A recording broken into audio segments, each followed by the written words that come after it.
Hey everyone! Today, I'm going to show you how to create an eye-catching YouTube thumbnail using Canva, a free and easy-to-use online design tool. First, go to canva.com and sign up for a free account. You can also use your Google or Facebook account to log in.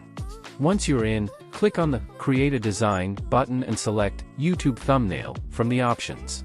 Canva offers a wide range of templates to get you started. You can choose one that fits your video's theme or start from scratch. Now it's time to put a personal stamp on your design.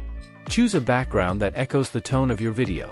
Experiment with the font styles to find the perfect match for your message, and sprinkle in some eye-catching icons or shapes to make it distinctly yours. Remember to keep it simple but impactful. The text should be readable, and the colors should pop. After you're satisfied with your design, click on the Download button at the top right corner. Make sure to download it in a high-quality format like PNG or JPG. And that's it. You've just created a professional-looking YouTube thumbnail with Canva. Don't forget to like, share, and subscribe for more tutorials. See you in the next video?